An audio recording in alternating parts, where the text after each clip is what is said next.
Welcome to toy-polloi. Hello and welcome to another video from toy-polloi. Now in part one of this Marx Lone Ranger restoration, I basically broke apart a old Tonto from the Lone Ranger line to see what was inside it. And since then I've been trying to work out a way of getting this figure apart to be able to replace some of the limbs on him. As you can see, this Lone Ranger guy, he's missing his hands, they've snapped off, and there's no real way to actually sort of get those back in place. So the way I want to do it is just to find some replacement arms and put them into this body. Now the problem with these figures is that they're made of a very brittle plastic. It's almost like Bakelite as a sort of plastic. So every time you try and do something with it, it just cracks or breaks. You can see here I've tried to cut this open with a Dremel, but it just makes too much of a sort of a nasty cut. And also if I try and prise that open, it just cracks more. I've also tried to crack open some of the limbs, as you can see here, and it just sort of, you can see the damage it causes. It's really awful plastic to work with. So I think I might have found the best solution. It's still not particularly pretty, but you can sort of get this body apart. So let's go ahead and try. This is the first time I've ever tried it on camera, so it could go horribly wrong, but let's see if it works. So what you're going to need is a knife. I use a pen knife, but I would have thought some sort of any blade that's fairly firm should do the job. And what you've got to do is split the body. This is not particularly easy. You can see I've started doing it on this side, so I'll do the other side just to show you what I mean. Obviously with this figure, all of his limbs and bits are in the way. So what you have to do is sort of rest the body, and do it in such a way that you can still see it, and get the knife on the joint part of it. Actually, I'm just going to rearrange my camera and see if you can see this a bit better. Okay, hopefully this will be a bit easier to see because it isn't particularly easy to do. So what I'm going to do is get my knife and put it, if I can just pull these bits out of the way, onto the joint part where the two sides of the mould join together.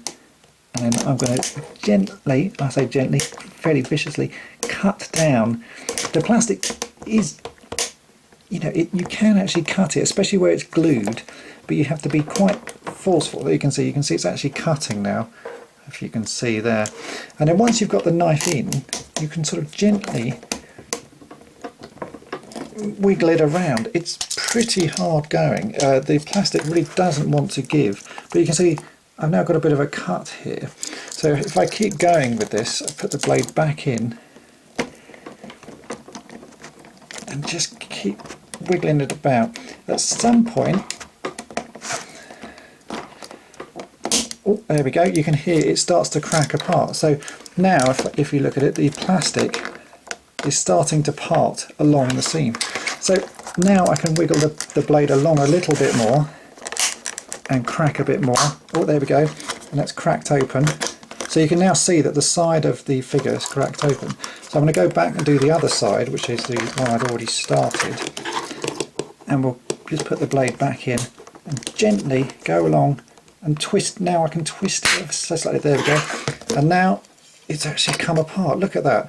It was pretty brutal to do, but it can be done. So we can now go ahead and start swapping out these limbs with the better limbs. So let's see how we can do that. So now we've got the figure apart. That, I have to say, was a little bit scary doing that, and taking it apart using the knife like that, you can see how it's constructed. There's actually a series of pegs, as well as the outer part of the body being glued. There's a series of pegs inside which are also glued, which is why it makes it so hard to get this figure apart. But I've done it and there's very little damage actually on the sides.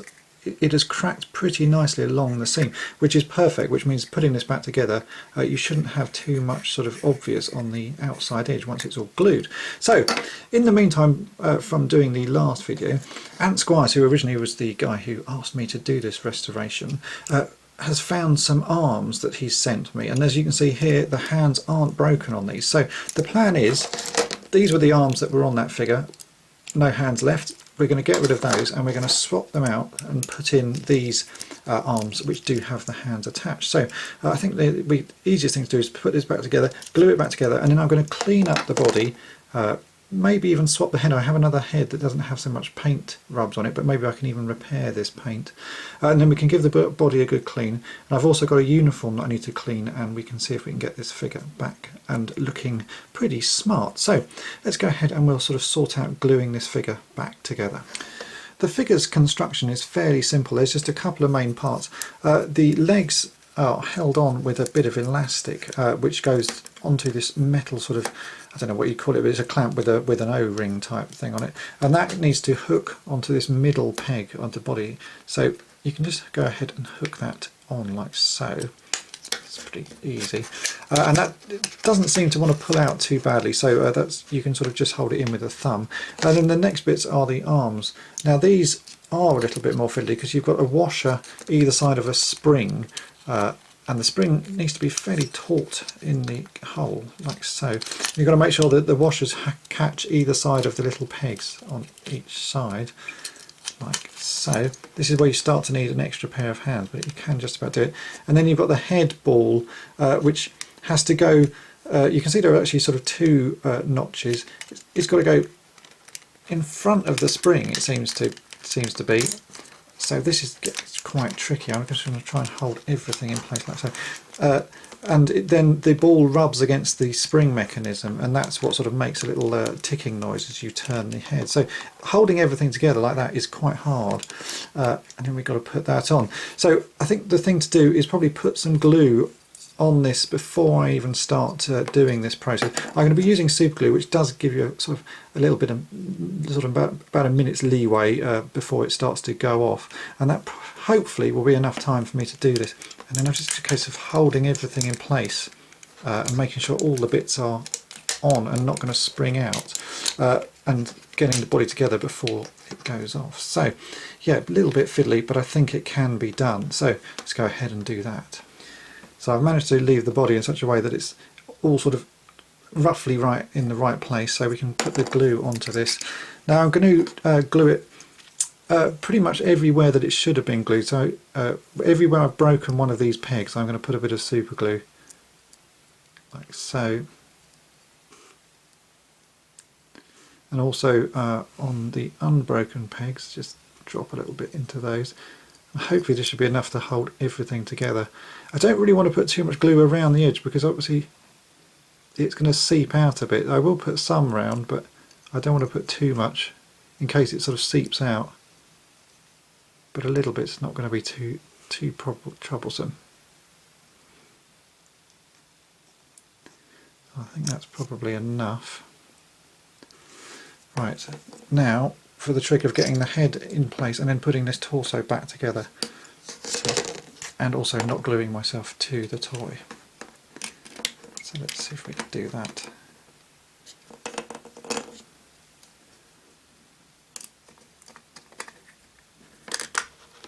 That should go like that. There we go, that was actually fairly straightforward. So I can now just hold this together until the glue goes off, and hopefully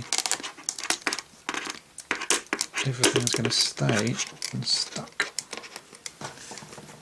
Because the body is sort of quite sprung at the top, the spring behind the arms is trying to force the body apart. While it's drying, I've wrapped it in some elastic bands to pull everything together. It's pulling the top quite nicely together. The bottom actually possibly could have done with a little bit more glue. As you can see, it's slightly pulling apart there, but hopefully this should be enough to hold it together. You can see this side where I've actually cut it most doesn't seem to sit that well together, but I've put quite a lot of glue onto the pegs, so hopefully by the time that's all dry, this guy shouldn't pop apart. And of course when you put his clothes on, you won't see these bits of damage to the body. Now the glue's had time to dry, I actually managed to squeeze a little bit more glue in the side here where it was a slightly wider crack. I used some different glue on this. I used some stuff called Evo Stick Serious Glue, which is a slightly more rubbery glue, and you can sort of push it in with your fingers, and then any excess can be rubbed off by hand. That actually looks pretty good now. It's a less obvious crack down that side, and the other bits have glued pretty nicely as well. So next job is to give this guy a bit more of a clean. So what I'm going to use is some lighter fluid that I have here, and a Q-tip, or cotton bud as we call them here in the UK, and I'm just going to squirt a bit of lighter fluid onto the cotton bud, and then as you can see here there are a few marks on his chest, and I should just be able to rub those away using the lighter fluid. As you can see, that comes off quite nicely. So I'm really just going to give this guy a clean all over, and especially clean his face, and then we can get on to sorting out his clothing.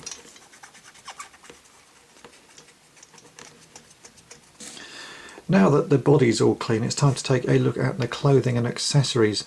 Ant sent me quite a few bits. I think this is actually everything I need to complete this figure.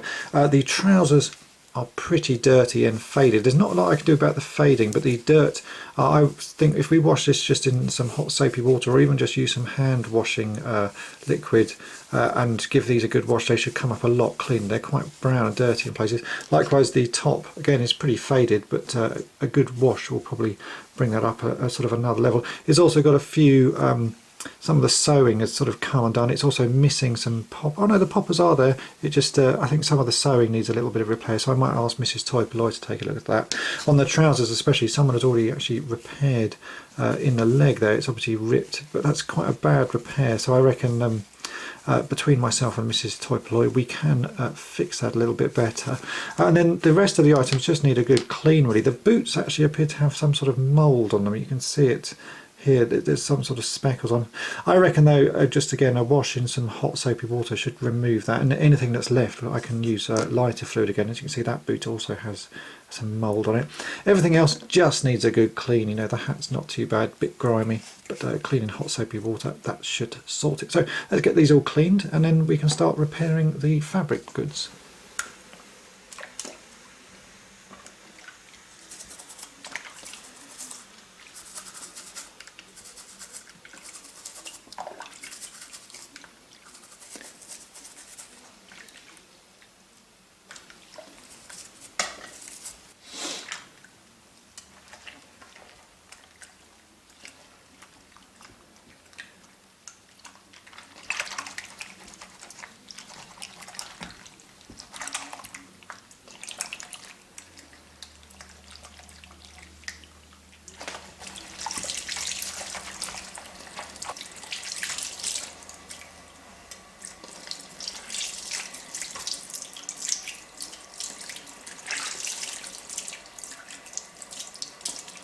Now everything's been washed and dried, I can start sorting out the sort of little bits of sewing that need fixing on this.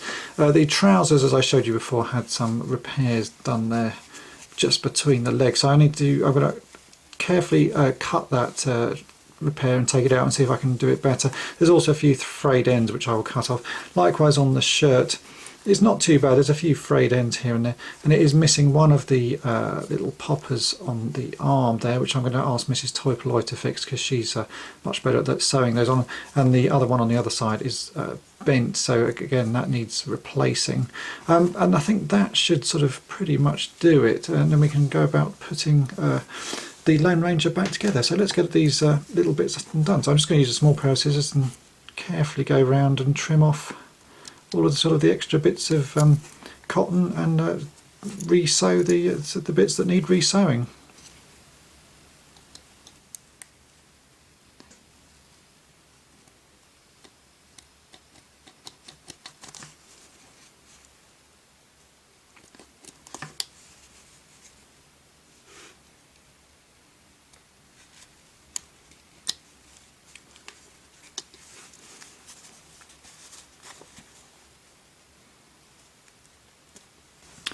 So here are all the threads I've removed from the trousers and the top. As you can see, just unpicking that, you can see it's just been sewn up by a child at some point, and I think actually I can do a better job than was done there and make it look a lot neater and a lot more like the original sewing. So it's worth doing, even though it is a little bit fiddly, but it should end up looking a lot better.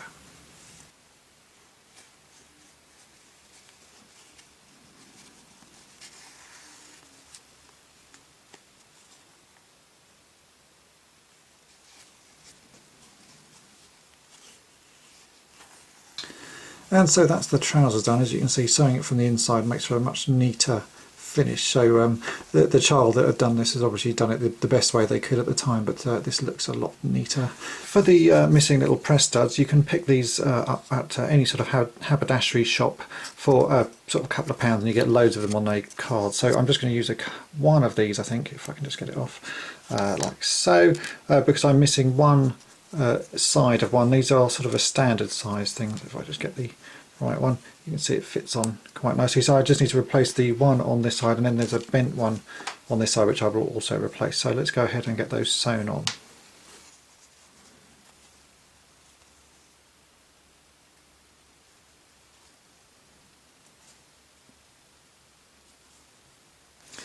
And here we have the press studs all in place. As you can see, you've got the nice shiny new bit that I put on and the older looking one on the other side, but they still press together quite nicely. I suppose if I wanted to, I could replace all of them with these shiny ones, but really that doesn't seem worthwhile because I quite like the look of the old ones. It was only the fact that one was missing, one was broken, that I had to do this. So we can now go ahead and put all these clothes back on the Lone Ranger and see what he looks like. And so here we have the final toy. As you can see, the Lone Ranger doesn't look that bad. His clothes are a little bit worn, and I would have to say if I can find some better clothes in the future, I will replace these. They're quite faded, and there's not a lot you can do with the faded fabric. I've repaired all the sort of the bad sewing and bits that have been repaired, so they do actually look quite nice now, but because of the fading they do look old. So in the future I think I'll try and find some better versions of those. And I have to say a massive thank you to Ant Squires, who supplied a lot of the bits for this Lone Ranger. He also supplied the box, and also another thank you to John Wild, who sent me a Lone Ranger doll wearing Ken from Ken and Barbie's clothing, but it was still quite a good doll, and I've actually swapped the head out on this because the head on that doll was a lot nicer. So the head on this one is pretty almost mint now. So as you can see, it does look like a pretty good figure. Taking the figure apart is a little bit risky, and I still am not too 100% sure that I'm happy with how I went about it, but really because of the brittle plastic there's not a lot you can do, so I think you do just have to be a bit brutal. And the end result is quite a nice figure, and he's pretty sturdily glued back together, and his arms are now nicely in place, and he's got hands again, which was the main problem with the original figure. Obviously the Tonto figure that I broke to work this out is in pieces, and again I'm going to try and find another Tonto that I can use bits and bobs from both now that I have a technique worked out to repair him as well. So big thank you to everyone who's taken part in this toy restoration. Hope that's been of interest, and thanks for watching. Thanks for watching toy-polloi. Subscribe for more great videos. You can also follow toy-polloi on Twitter and Facebook.